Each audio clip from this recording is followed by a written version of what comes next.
Hey everybody, welcome back to the Firefighters Podcast. Today on the podcast, I'm speaking with Kirsty Openshaw, who is the women's head coach for England Fire Service Rugby. First up is a massive shout out to our partner, William Wood Watches. Chances are you already know who William Wood Watches is, but if you haven't, you'll have seen them in GQ, The Times, Esquire, Forbes, The Telegraph, BBC, The Financial Times, Men's Health, upcycling firefighting equipment and utilising in every single component that makes up the beautiful watches. They've won the Esquire Self-Made Entrepreneur of the Year, were chosen by GQ Men's Health as the best men's watches to buy in 2020 and 2021, and they've donated over 50,000 to international firefighting charities. Now there's so many ways to go on and find out more about William Wood Watches. Head over to williamwoodwatches.com, check them out on their Instagram, check them out on their Facebook. They've got a private group if you are a member, if you have purchased one of their watches. So jump on over, take a look, whether it's the Triumph, the Valiant, the Bronze, the Chivalrous, and they've even got the Tunnel to Towers 911 watches. Honestly, if you are a fan of the emergency services, if you're looking for that gift for someone, whether it's a new recruit, whether it's retiree, get over to williamwoodwatches.com and take a look. I promise you will not regret it. Our second partner of the podcast for today's episode is the incredible HAIX. HAIX footwear is made in Europe and they are an innovative high-tech functional shoe manufacturer, and they meet the highest standards all over the world. They cater for the fire and rescue, the medical, workwear, police, military, forestry, streetwear, from our tactical frontline special forces operators to our firefighters boots on the ground. HAIX are keeping us safe in every single way. As part of their partnership with the podcast, they are giving away a pair of HAIX boots every single month. So after the podcast, be sure to jump over to our social media feeds, have a look for that post. We are doing it every single month, so get over there, check it out. There is no funny details to be had, so jump on over, check it out. HAIX UK, a fantastic partner of the podcast.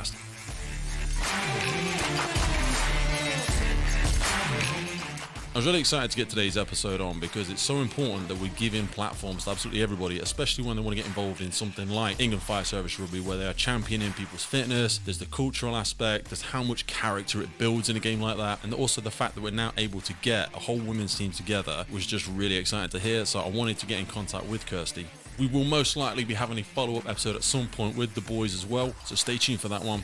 But if you're sitting comfortably, let's jump in there with Kirsty, and I will see you crazy cats on the other side.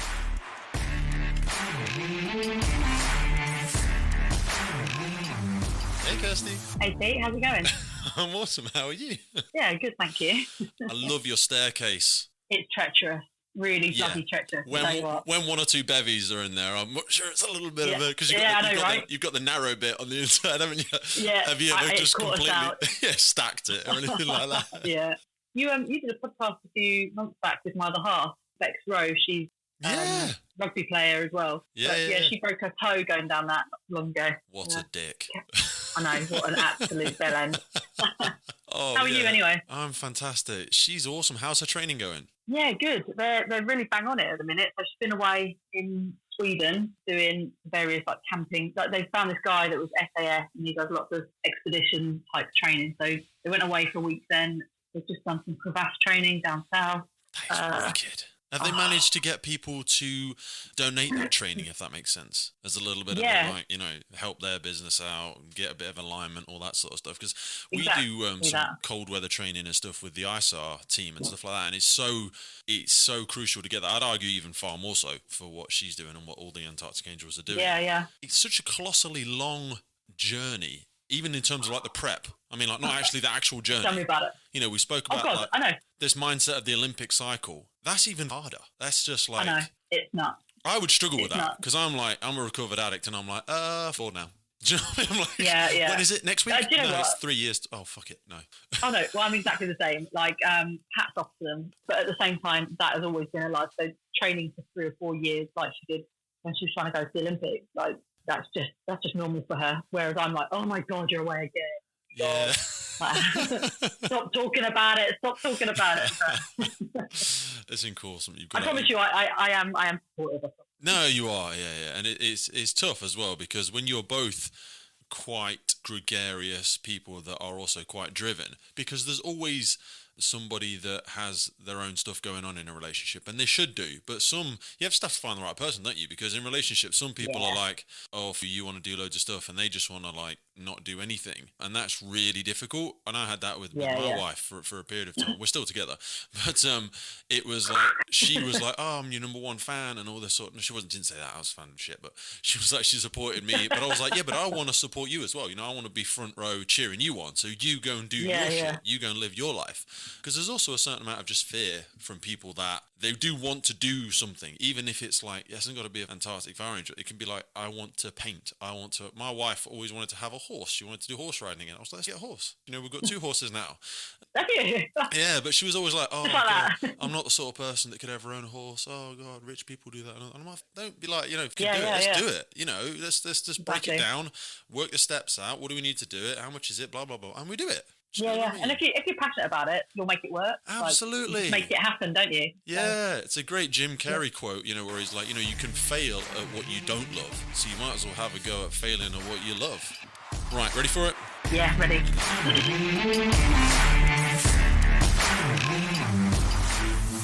Kirsty Openshaw, welcome to the Firefighters Podcast. How you doing? Very well, thank you. How are you? Fantastic.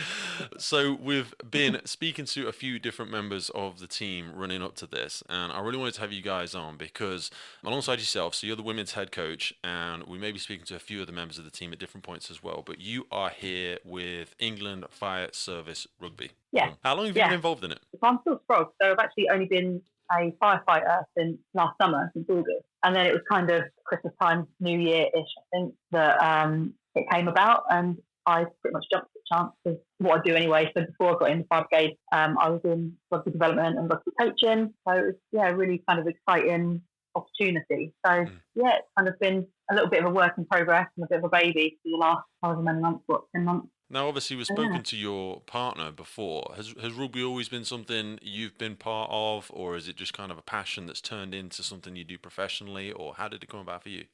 So I've always been into sport. As a kid, I was always sporty, and I did a bit of touch rugby at school, but I went to an all-girls school who didn't really like the idea of girls playing rugby, so that was quite short-lived. And then I actually just took it up again when I was about 30. So it's only been the last 8 or so years that I've been playing rugby, and then quite quickly got into coaching that way. But I've always loved sport. I've always supported Queens, watched England games and that sort of stuff earlier on, and now it's kind of a huge part of my life as well. So. And obviously with my other half Beck, international rugby player, but, you know, our life has a lot of rugby in it anyway, and being that she's Welsh, you know, it's kind of in her blood anyway. So. So how is the team actually structured? Because it's England wide. So how many services are actually in it, and what's how does the setup work? So it's a bit of a growing kind of thing at the moment. So all of the brigades throughout England are welcome to be a part of it. In previous years, I think it's been a bit of a mishmash, no real major setup for it. And Amy, the captain, bless her, has done a lot of the graft herself and sort of put all the hats on and been coach, been manager, been this, that and the other. So what's really exciting is now that we've kind of got a coaching team in place, we've now been able to sort of put out the message to the whole of the country and say, look, we exist now, let us know if you're interested. So we did that at the beginning of the year and had a really great uptake. So there's around 70 women plus. 70? 70 wow. that got in touch and said they want to be a part of it. And that spanned across loads of different brigades. 70 is massive. So your role in it now is the head coach for the women's team. So did the women's start at roughly the same time as the men's? Because obviously, historically, men have always ended up getting more attention in sports and stuff like that. And we won't go into that whole show. But it's great to see that there now is an established platform where everyone is getting the same level of focus and all that sort of stuff. When did the women's team start coming about? So I think historically the men have been more established for a longer period of time. And that just stands to reason with the history of it. Women's side of sort of peaks and troughs, and they've been about for a few years. But I don't think, from my understanding, that there's been too much of a structure, and it's been sort of mishmashed together in a lot of that time. Yeah. But at the beginning of the season, they reached out to get a new coach, and I was lucky enough to sort of be able to get that role. So it's really now, I think, that we've now got that proper structure in place where it's myself, and we've got a really exciting coaching team that have committed to it with a number of ex-international players. Sasha, who's played for England. We've got Naomi, who played for Wales. We've got Sarah Mimlan, who played for Ireland. We've got John, who's been involved in the women's section for a number of seasons. And then we've got a couple of other people that are actually not in the services, but they come on as development coaches as well. For me, in terms of women's development of rugby, is that not all women would have played since they were tiny little kids. No. And actually sort of making that a really accessible place for women who just want to get involved. And that's kind of how I pushed it out. Everybody's welcome. And I think that's the reason why we've managed to get so many people interested. So, and now we've... Sorry. So it's incredible that you've got that 70 plus people involved, but how is that going to manifest itself moving forward? So how do you turn that? Is there like a selection process? How formal is that? You know, is the fitness testing, or is it just like, how is it going to be a boot camp? How do you put that together? Because like you say, geographically, people are all over the place. You know, is it going to be a case of people sending in footage of themselves, or how are you going to run the actual process now? A little bit of all of the above, if I'm honest, for now. So, because I think we're having to be a bit creative with it, especially because it's still in the way it is at the moment. It's really very new. So we have established players already that were involved in it. We held a trials day a couple of months ago where we got a good number down. So we managed to actually see people face to face. Like you said, because of the geographical issues, not everyone could make it down on that day, especially with the shift work as well. So what I've done is, you know, if people are sending in footage, there's quite a lot of players, especially that have been sort of on the rugby scene for a while, that I know already. So or between the coaches know already, so we can kind of have an idea of what standard they're at. And then we've got a fixture coming up in November against British Police. Yeah. It's a really big one. November the 24th, get down there. But Where is it? It's at London Welsh in Richmond in London. And so we've managed to be able to put together 2 squads. So there has been a selection process in that we've had these trials days. But I think in year one, we've got to be a bit open and a bit creative and sort of start the building progressively as well. So yes, we have 2 squads, and we will be selecting out of the people that are wanting to be involved who will go in those squads. And on the day before, we've got a training camp the day before. So it just makes it very easy and accessible for everybody from all the corners of the country to get together in those 2 days. Yeah. And then that will be the final selection, final cut there. What I was really, really keen to do is make it accessible for people that might not play for as long or might not be as experienced. Yeah. Because by us nurturing them and either supporting them through their own local club and being a part of something so special, which, you know, it's a real honour to be able to represent your service, we can now start building that player pool. You know, if we're in year one with 70 odd players and 50 odd players that are going to be playing on one day together, that's fantastic. If we can now that's incredible. Look to the future, you know, we're now going to be in competition for those positions. So and that's what you want. Kind of where competition is healthy. Was there any part of you that worried, like, oh my God, what if we get like 6 people reply? Absolutely, you know that feeling when you have a party and you invite people to your party and then you're sat there with like the buffet table and you like, check the time a few times. You're like, what time did I just check the message? I'm not into being fashionably late. Come on. Hey guys, just making sure you all know the address because like nobody's here. It's 100% that. It's been 100% that. And I'm really lucky that, you know, there's a lot of people that have got on board to get involved. So we've got a management team now, and they've been really putting a lot of graft into, you know, the admin side of it and chasing people up and keeping people informed and, you know, trying to make sure that we're being as organised as possible to give everybody the opportunity to get the lead they need and sort their lives out. And that's a big part of it. I think sort of accommodating people's lives and shift patterns has been a big thing. But that was a massive worry for the trials. And then we've got good numbers actually, but on the day before, we had a few dropouts. I was like, oh my God, this is it. We're gonna have 6, and I'm gonna have 4 hours of kind of still still Yeah. something to Yeah, it's like no, when it was really you've good. seen services run like open days or have a go days and stuff like that, and there's like Yeah. 8 crew managers and 2 people from the public turn up, Yeah. and they just basically all have a turn at beasting the 2 people, and it's just like Yeah. they're finished. Do you sure you want another go at something? No, I'm fine. I just have another go through the rat run. No, I'm fine. No, I don't. I want to I'm go going home home. now. Are you sure? Because we're here for another 5 hours. So you ran the trials day. What was involved in it? Because so there's 2 things, and I'm terrible at this. I ask a million questions at once. You mentioned in there about barriers, sort of. You mentioned several barriers for entry and stuff like that, and I wanted to double click on a few of them. Which is, firstly, how scary it is. So I think it's scary for everybody, men and women, if they're at an age where they're like, you know what, I've always wanted to have a go at X, but I didn't really do it as a kid, and I think I'm going to be crap at it. But I've always think it's really interesting. That can be really scary if people get involved. I think, and that's why I'm asking your opinion, as a woman, I imagine that's a bajillion times scarier, because I've seen some of the photos of you guys and girls, especially some of the women's players, getting after it. They look beasts. They look fit as hell. They look strong. They look scary in the nicest possible way. And if my wife was looking at that, she rides horses and whatever, but I can imagine her feeling a little bit intimidated. It's the same as when you go, even when a skinny guy, I remember when I was a skinny guy, going into a gym for the first time, and you're like, oh shit, there's like daunting, right? there's a beast that is really intimidating. Oh my God, that girl's got tape over her head, and she's not fucking about. Do you know what I mean? So how do you help people overcome that? Because you obviously want to be seen by the competitors as the consumer professionals that you are, but you also want to seem accessible and inclusive and approachable. And how did you strike that balance?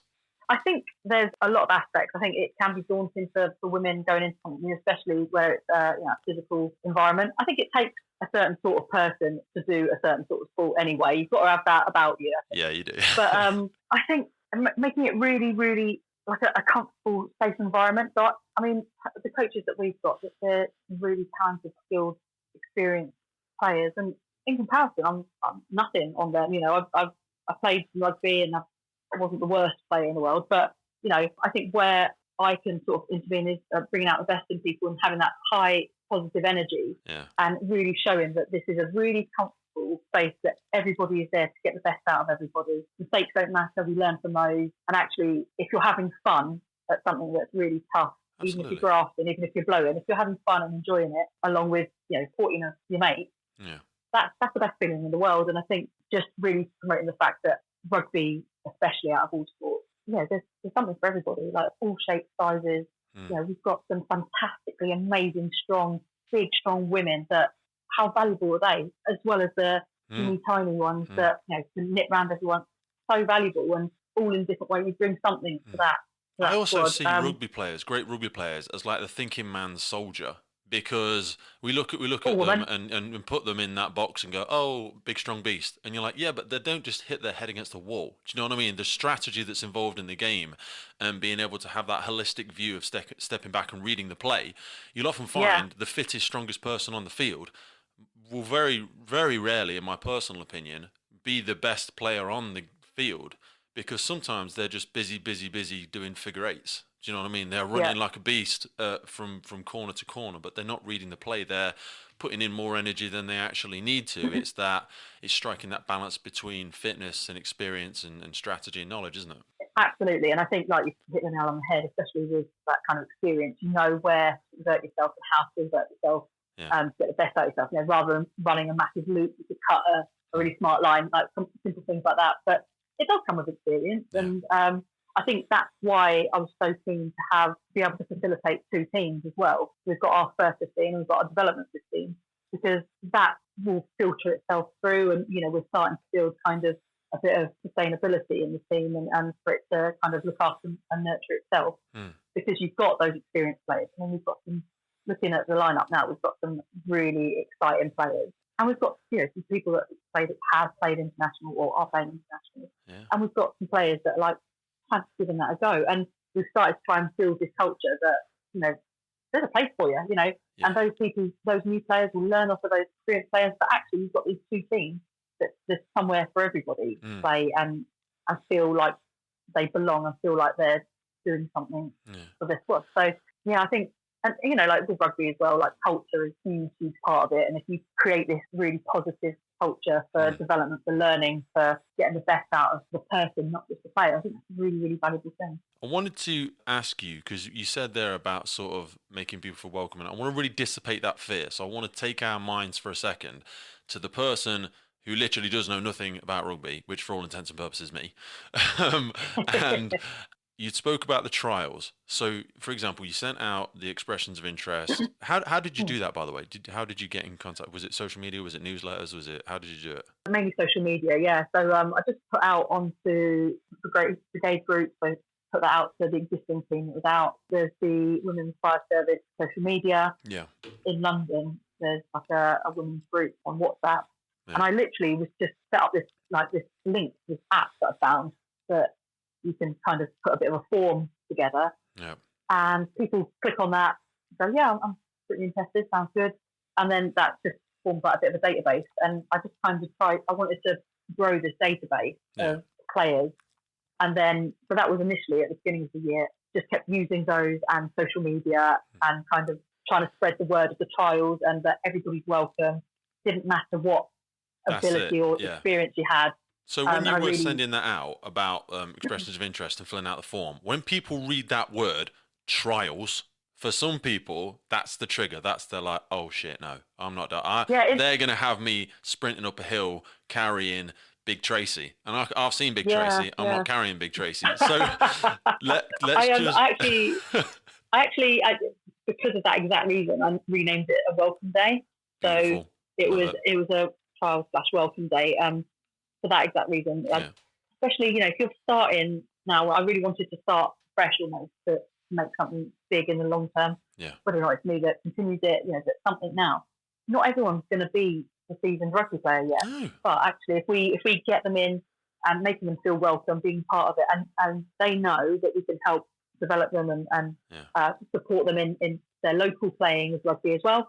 That's really what I wanted to do. So yeah, for that exact reason, I didn't want it to feel like a really scary, serious, and it wasn't serious either. Like, yes, we had lots of structure. The whole day was really enjoyable. So break that down for us, because I really want to make it in so plain English, because when people, it's that fear of the unknown. Even if they show up, some people have showed up to things I've seen before and they leave their kit in the car because they're like, oh no, I'm just here to watch so and so, when actually they were going to take part, but they wanted to see what you were doing first. So give us the highlights of what were the physical trials, what did people actually do, what were they observed doing, and what were they being asked to do? So we'd split it down after obviously the instructions that you'd get anyway. We had some contact elements, so, you know, looking at the actual tackling and around that breakdown area. But to begin with, we just used sausages. So, you know, it was that less daunting feeling for people that might be new, but also you can see what someone's technique or confidence is like, and you can read the confidence level. So yeah, around the contact zone, just open play stuff, so evasion, running around, how you link with other people, your communication, confidence, and then some sort of more technical lines as well, and how you are able to run and read what's in front of you there. Yeah. And it was all broken down into really small-sided drills and small-sided games, because I think a mixture of both is really important. Sounds like some real thinking had gone behind that, to be honest. That sounds like a pretty good structure. We'd obviously planned it beforehand, and like I said, we've got that fantastic wealth of experience with those other coaches as well that were there on the day. Each part was kind of half coached, half assessed, you know, but it was more just to try and bring the best out of everybody anyway. And you're going to see what people are like. You're going to see if they've played before, or if they never have. Although I say that, we had one girl rock up, and she was absolutely fantastic. We were like, brilliant. I think she was wearing Northern Rugby League top. And I thought, so she's been playing. She's obviously at a club. At the very end of the session, she never played before, ever. And she was brilliant. So, you know, there's always like prizes. But yeah, there was just like that structure just to see different elements of the game and support everybody within those elements. Yeah. To give it a go and see how they crack on, really. That's good. You mentioned about culture earlier. You said about culture and stuff like that. I think that's really powerful. So that's powerful it's powerful in the emergency services as a whole, but it's certainly powerful. I kind of feel like the emergency services have got great banter and we've got that dark humor and stuff like that. Then I feel like you take that but in a rugby environment, it's like that 10x. Yeah, And yeah. for some people, they can swim in it. Do you know what I mean? They're just like, oh my God, it's just a scream. Time flies by. That banter, it keeps me calibrated. It keeps me humble, stops that tall poppy syndrome. What does the culture mean to you? What sort of people get on best in that culture? For me, yeah, the culture is a massive, massive part of it. I think that's often part of the battle. And, if there's ever any issues, it's usually go back to that cultural part and kind of evaluate there. But I think, like I said, it sometimes takes a certain sort of person that wants to go and get muddy and bash people around for 80 minutes. But I've also found that the similar sort of people with that kind of mentality are in the fire service as well. So it's quite refreshing to learn those things. But yeah, like, I think you can't take yourself too seriously. And as a group, everybody's sort of biggest fan, aren't you? And you want to really sort of help drive everyone through. But also, that sense of humour, and you laugh together, you cry together, you take the highs and lows together, and that mutual respect for each other as well as the opposition.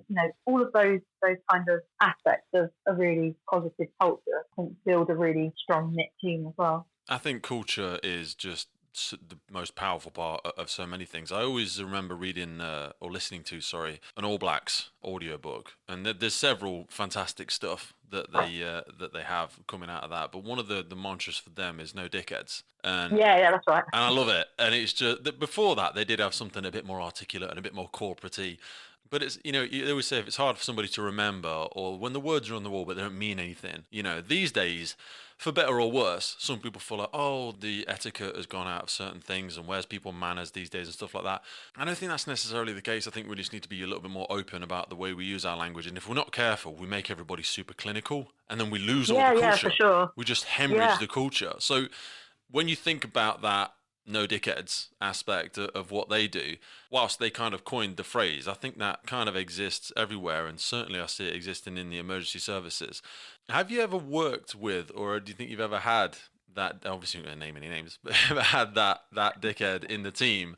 And what's the team's mechanism for avoiding those sort of people getting it? Obviously you don't actively try and push anybody out, but how do you make that culture so obvious and so essential? It's a tough one, isn't it? Because if you've got this fantastic culture and you've got this like tight-knit family, whichever environment it's in, whether or not it's in the service or on the rugby team, if something starts to spoil that culture, and it's clearly from one particular person, it's really tough, because I think as well, especially because it's so British, that you don't want to offend anybody. And although actually I'm learning quickly that in the game that's not a thing. But what if they're the best player on the field? What if they're the absolute star player? What if they're just like better than everybody? They're like, who are you? What are you telling me? You're no one. I didn't you see? I scored all the goddamn tries. You're nothing without me. What if you get that person? Yeah, I've not really had anything to that extent. I've been really lucky, and the team that I coach regularly as well, that they're not. There's a really great culture. But say if you've got that guy that isn't rocking up to training, they're just expecting to get their I'll make it on the every team week because I'm the best player. I don't need to attend the training. Yeah, I'm not into that. And I think you can have very open, frank conversations without being disrespectful. And I'm all about transparency. And every week when I make my squad selection, I'll give reasons as to why I've done that. And that would be the same. I think if an issue came up, whatever the issue might be, I think that transparency about it, addressing it soon rather than later, is really, really important. I think if you let things go for too long, it kind of loses the power. So we've spoken in around there about so many different aspects of what makes a great team. And I always say in the fire service, there's a whole reason of the podcast, to be honest with you. I realised I love the people and I love the team more than I love the thing. I think that's why I've always been drawn to different sports and stuff like that. Because if I see a group of people getting together, I would just like try and get involved and just be like, yeah, what we doing? Let's go for it. I don't care. And then I find out it's netball or futsal, and I'm like, yeah, absolutely, I can do that. I just think I'm like egotistically the general athlete. I'll just get involved in anything. But what is it, do you think, that makes a good team? What are the characteristics of a good team? I think loving what you do, or at least like really having like a passion and respect for the reason you're doing the things, and you're grafting together, and that kind of that togetherness is always really, really important. Is there a shared suffering there? Sorry, just to interrupt, but when you I think so, go through yeah. a struggle together, I see that so much in rugby. 100%. It's like blood binds you. Do you know what I mean? When you Oh, go through God, a struggle absolutely. together. If you go, like blood, sweat, and tears and all that, and you've done that together, and you come out the end, and it's like you're walking on the battlefield together, and That's it. you're fighting and working for each other. And I think that's really important on and off the pitch. Quite frankly, we go back to the station, and you get a really tough job. You're in it together, and it's really important to kind of have that end goal that everyone's working towards, and having respect for everybody's input. Like everyone's like good at different things or better at different things, and really respecting the fact that you've got somebody for any part of the job, and everybody's valid, and really respecting that. You've got to have the humility to learn from them as well, though. Say, like, if you are 100%. the young gun, the 20-something-year-old, and you're the fittest and the fastest and whatever, still have enough humility to be that eternal student. And I've got it tattooed on my arm that I'm everybody's student and also everybody's teacher. Do you know what I mean? You can teach me something, I can teach you something, but not if we're that ignorant and egotistical that we're not open to it. I always say, for sure. The only thing I'm married to is my wife. I'm not married to any opinion or anything like that. No. If someone can prove to me or show me a different way, freaking excellent. Absolutely. 100% I've learned something, but you've got to have humility. Every day's a learning day, right? Yeah. So, I feel really lucky that every day, even near on 40, that I feel like I can learn something new from somebody, whether or not it's at work or at home or at rugby. I think if everyone can kind of have that attitude, then you're just getting all those different ideas that can make something great at the end of it. But I think just that whole team thing, the respect thing is a massive thing for me. Do you think respect has to be earned, or do you think you should give everybody respect irrespective of who they are and what they are? I believe in both. I think ultimately, if you truly respect someone, it's because they have earned your respect. Yep. But I am of the opinion that you must give respect to people, especially like in the service that you've got rank, and you've got people that have been in for many, many years and have a lot of experience. I think you have to respect those things. And everyone's human, right? So you need to respect that as well. So I'm of the opinion that respect all over is really important. However, I also believe that respect needs to be earned. So when you're looking at leaders, to be a good leader, you want to earn that respect, right? You've fled straight into that. I wanted to ask you about the leadership aspects as well, because obviously, sorry. No, it's perfect. You're head coach for the women, but you've got assistant coaches, you've got your women's captain, and also you haven't necessarily got to have a title to be a leader either. I'm sure you identify a number of incredible leaders in the team who aren't wearing a band on their arm, but they just have a certain characteristic. What are those characteristics? Even if people you admire or leaders you've worked with, when you're like, damn, that's good. That person makes you want to go that extra mile. What are those characteristics? Yeah, I was going to say, even in day-to-day work and whatnot, some of the leaders that I respect the most aren't necessarily the ones with any stripes or clips. And they're the people that take the time to get to know you, get to know your strengths and weaknesses, work with what you've got and how you can understand, and bring out the best in people. And I think that just speaks volumes. And on the pitch as well, if you've got those players that are fantastic, that they're whatever their skills are, if they're able to draw out the best in the rest of the team, they're leading by example as well as bringing everyone else along for the ride as well. And I think that's amazing. It's really great to watch it from the sideline as a coach, but it's really great when I feel that someone's done that for me as well. And like I said, I'm frog still, so every day is definitely a learning day. And some of the people that I have learnt the most from, and that have made me feel the most comfortable and able, and have given me the confidence that I might need to sort of believe in myself, are people that have no rank, but they're fantastic leaders. So, I love what you said about getting to know somebody and knowing where their level is, because I've made the opposite mistake so many times, where you come in at the wrong level. Or using the example of the trials, like, the end goal for the team. So if when they turn up to trials, you're operating a mindset of this is the end goal, you can come in too fast and people just bounce off the surface. Do you know what I mean? You come in too hot and they just ricochet off, because the bus has got to slow down for you to get on it. You can't just go screaming past and go, let's go. And then everyone's like, oh Jesus, that looks a bit intense and a bit crazy. I'm okay, thanks. Do you know what I mean? You've got to have that discipline. I think that's really hard to master, especially when you've also got a number of players in the team, like I said, they play internationally.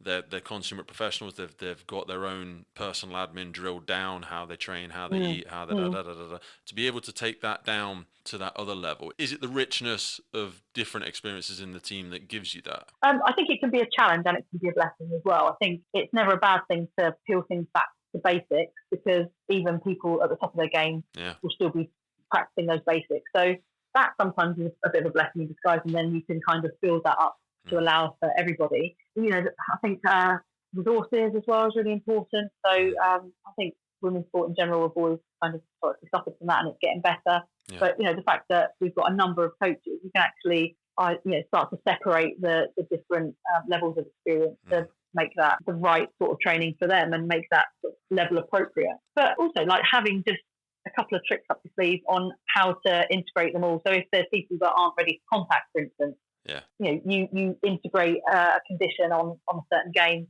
that allows for that. So some people are doing contact, some people aren't. Some people might be coming back from injury. Yeah.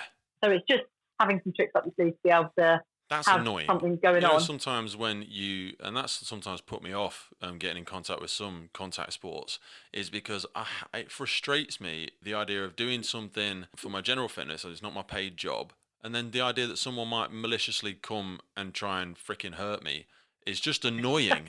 You know what I mean? I get the contact, absolutely. I've done some wrestling and all that sort of stuff, and those played rugby and all that sort of jazz. Played ice hockey and roller hockey to quite a high level, but it's different to rugby. I always think just that collision of bodies is a concern for people that worry about the long term aspect of their career. But you do actively manage against that. Yeah. So I think there's, especially in the media and whatnot, there's lots and lots of ways that we kind of protected against that. Obviously, there is that risk, and it is a contact sport, so there is a level of, sometimes it's just an aspect of the sport that you have to manage. But if you're coaching technique right, so the way that you go into contact, the way that you look to protect yourself and the other player. So as a tackler, for instance, you're looking at obviously tackling the person with the ball, but you want to protect yourself. So we really focus on technique around that, and body position, body strength, and maximising the way that you use your body. And a lot of people don't know how to use their body in that way. Have you ever looked at working with like judo coaches and stuff like that? I've been in a couple of fantastic rugby sessions where they talk a lot about those biomechanics, pivot and fulcrum and positioning, and things like judo and stuff are amazing for it, because that's where the biggest athlete isn't always the one that comes out on top. Yeah, for sure. Just knowing how to use your body and the forces that go with it as well. Yeah. And on the rugby pitch, you've got a tiny little scrum half that will still be tackling the massive prop, and that it's all about that. I had a year ago, I considered, a friend of mine is into BJJ, and I said, it'd be really good. BJJ is wicked. Wicked. Yeah, it looks it, and I just thought that'd be really great to kind of, have a bit of a session on that as well. And then obviously COVID struck, but definitely something I'm keen to kind of explore and get back on players it. You'll benefit from it. You really will. There's so many aspects to it. Yeah, for sure, right? I wanted to ask you, sort of before we close, the last sort of two things was, what do you think people in the fire service in general can learn from the game of rugby? What is the crossover? What bits do you think will strengthen and fortify people in the fire service? Well, from my experience, and I think the reason why I wanted to get in the fire service, and like I said, I've only been in a year, so a lot of similarities in what I considered, to be really important. So that camaraderie within your team, which kind of feels like a bit of a family, where you're protective over each other and you work hard together for an end goal. I think the level, you need a bit of a sense of humour to be in both, or however you look at it, or a bad sense of humour, which is often the case. But I feel like you get the best bits in it without the worst bits. What I mean is there's probably less ramifications, and there's no dickhead with a rank on that's going to spoil everybody's day. Not saying that everyone with a rank spoils everybody's days, but I've got a rank myself and I try not to do it. But there's you get the best bits, and they kind of lift you up. So when you have the crap days at work, it makes you realise that, oh no, there is amazing people, and we're all still in the service together, and there are people that are still romantic about it and still love it, and there's that aspect. Not putting words in your mouth, but I hear you, and I just agree. Yeah, I mean, we've definitely learned that firefighters are renowned for moaning, but actually, they're still liars. They'll love the job. I know. So that whole romanticising it, I think is definitely, everyone is proud to be in their service, and I think every person takes the field is proud to have that badge on their chest. Yeah. And I think that sense of pride in both areas is really probably the same thing, that same feeling. You're getting home and talking about it to your mates, talking about it to your family, and how that's made you feel. And I think you can get that from both. Yeah, absolutely. But the aspects of day-to-day in both, they really cross over for all those reasons as well. Yeah. Two things, I know I said only last two, but I've got another two now. was so the people that have heard us talking today and they're like, you know what, I actually remember seeing that post or I remember seeing that email, but I was like, nah. And now they've heard this and they're like, you know what, I'm going to go for this. I might go down and watch them play in London, and then I'm going to spend a bit of time just getting ready for it. What sort of training do the girls get involved in? What would you recommend somebody does if they've never been in the gym, or if they're a CrossFitter or whatever and they're like, I want to do a bit more focused training that will prep me for it? What would you suggest they do?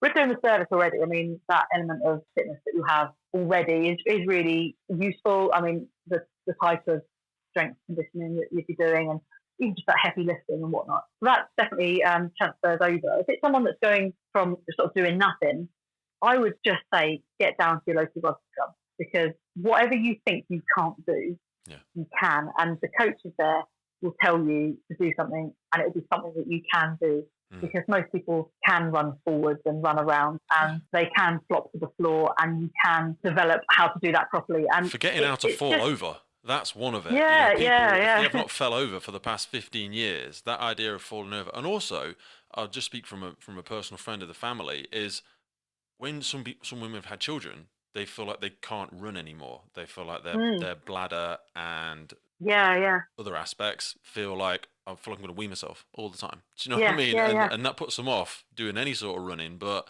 I'm sure that's not a common thing, but I'm sure it's something that the girls are not aware of, and there's support out there for it. Well, it absolutely is. You know, I feel very privileged to know a number of women that have had children, had babies, and come back to play rugby, or gone back to the fire service, and they're still continuing. There's plenty of places now, especially online and local postpartum videos and things like that can give really good, solid, strong advice on the best things for you to do in order to get back to sort of playing and feeling confident and comfortable with that.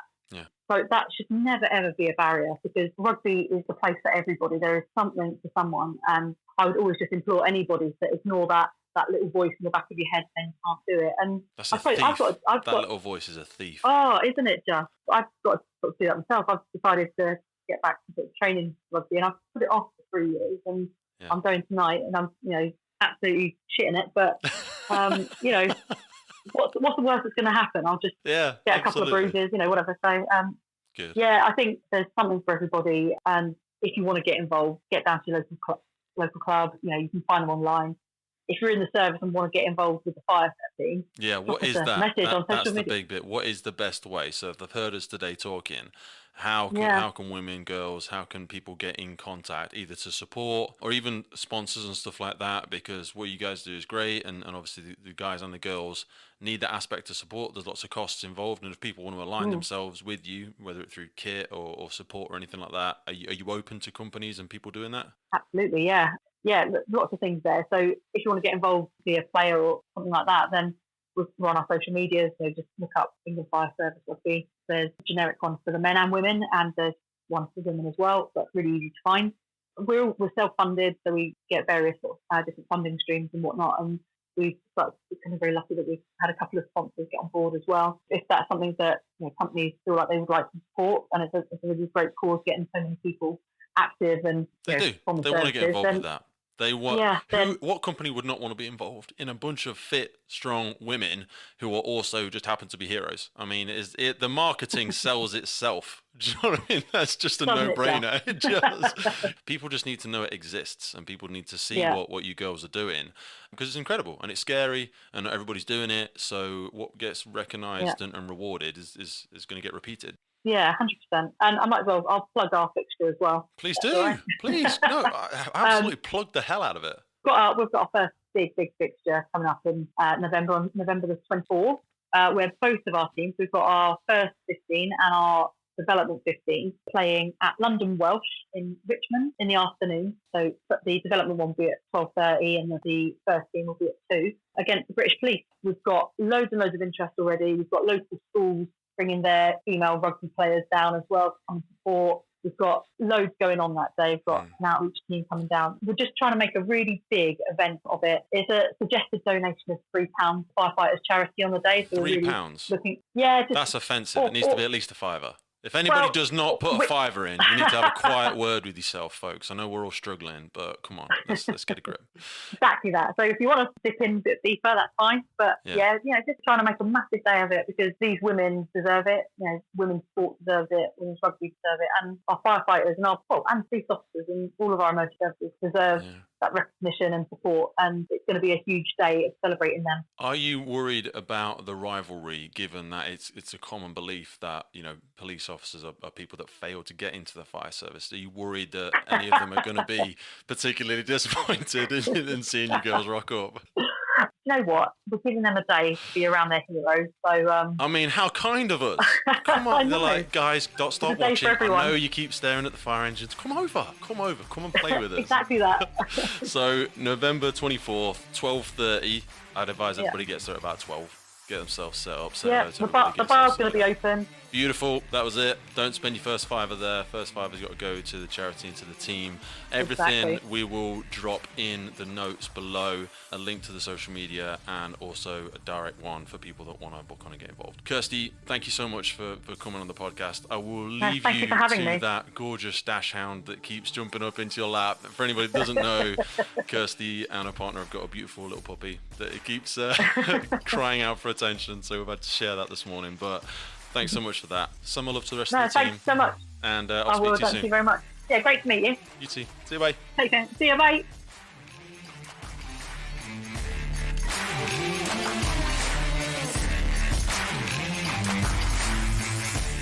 There you have it, folks. That was my conversation with Kirsty. 70 applicants they had. So the girls have got 2 teams running now. They have got their first big fixture coming up November 24th. The link is in the notes below. Make sure you get there at noon. They are going to be going toe-to-toe, head-to-head, exchanging blood, sweat and tears with the England police team. So you're not going to want to miss it. I know Kirsty only said £3, but make sure you get that £5 out. Give that to the Firefighters charity. The podcast is a massive supporter of the charity. A massive good luck to the girls, and a big thanks to you for coming back to the Firefighters Podcast, touching base, hearing about Kirsty, hearing about the team. If you know a strong, powerful, interesting, gregarious, passionate, driven woman in the fire service and you think they want to learn a little bit more about England Fire Service Rugby, you think it's something they want to get involved with, be sure to send them a link to this podcast. Don't be selfish. You've listened up until this point, so you might as well go all the way. So all that's left to say is a thanks to you. Yes, you, for giving up your precious time to be here with us and listening to the conversation with myself and Kirsty. So until next time, look after yourself, stay happy, stay healthy, stay hungry, and we will see you soon, right here on the Firefighters Podcast.